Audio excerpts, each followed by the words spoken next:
Um dos períodos mais tensos da história política do Brasil foi o período regencial. Porém, ao mesmo tempo em que vivíamos essa tensão, muitas coisas importantes aconteceram para o desenvolvimento da nossa história. Um desses fatos marcantes foi o surgimento da Guarda Nacional. Mas você sabe como surgiu a Guarda Nacional?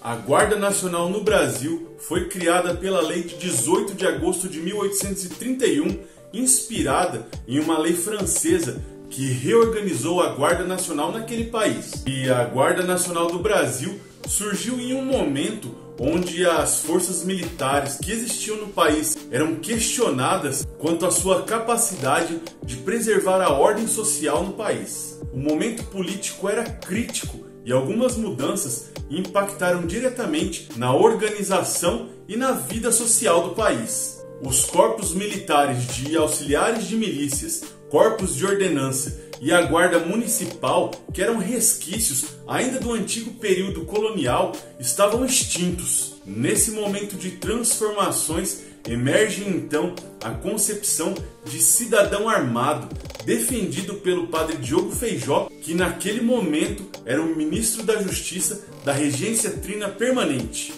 A Guarda Nacional estava subordinada diretamente aos juízes de paz e deveria atuar nos municípios e paróquias, sendo compreendida então como um elemento de descentralização política do poder na época. Poderiam ingressar na Guarda Nacional todos os brasileiros, homens que tinham entre 21 e 60 anos de idade e que obtivessem recursos para serem eleitores, cerca de 100 mil réis anuais, segundo a Constituição de 1824. A Guarda Nacional era uma milícia formada exclusivamente por cidadãos do Império, já que excluía boa parte da população, formada também por cativos e por libertos. Ainda assim, os postos mais elevados da Guarda Nacional eram indicados pelo governo central ou pelos presidentes de província.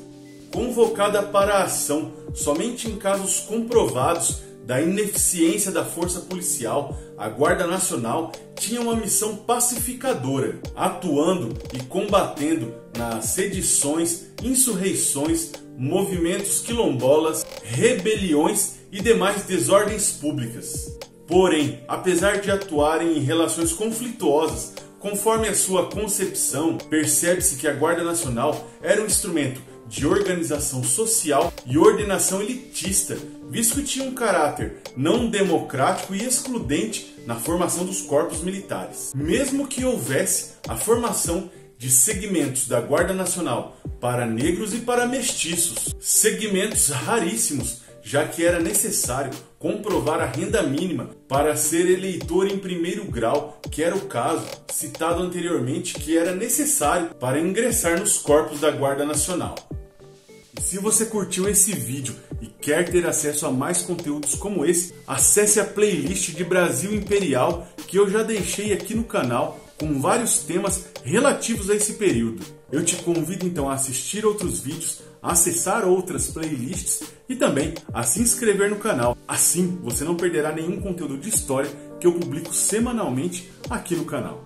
O caráter de descentralização do poder relativo à manutenção da Guarda Nacional só foi alterado no ano de 1850, no dia 19 de setembro, pela Lei nº 602, que passou a subordinar a Guarda diretamente ao Ministro da Justiça e aos presidentes de província.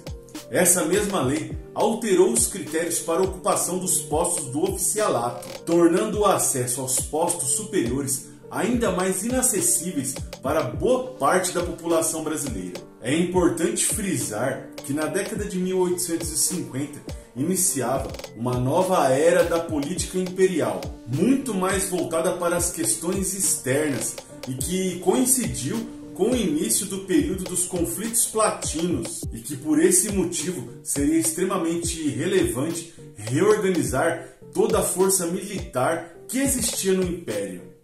Após a Guerra do Paraguai, a Guarda Nacional sofre uma nova reforma. A Lei nº 2395, de 10 de setembro de 1873, regulamentava que a Guarda Nacional só poderia ser acionada pelo governo provincial ou pelas autoridades policiais em casos de conflitos, de guerras externas e também em casos de motins ou revoltas promovidos por cativos ou libertos que comprometessem a ordem interna do país. Nesse contexto, a Guarda Nacional passou a perder funções ao longo do tempo, em detrimento de outras instituições militares que passaram a contar com mais prestígio junto às autoridades. A Guarda Nacional, como instituição, chegou até o período republicano e foi abolida do país no ano de 1918. A Guarda Nacional cumpriu um papel extremamente relevante em um dos momentos mais turbulentos da história do nosso país. E pensando dessa forma, ela cumpriu seu papel no que diz respeito à organização política e social do país em um momento onde qualquer nova situação poderia levar o país a uma fragmentação territorial, como aconteceu, por exemplo, com as províncias espanholas que se tornaram independentes no começo do século XIX.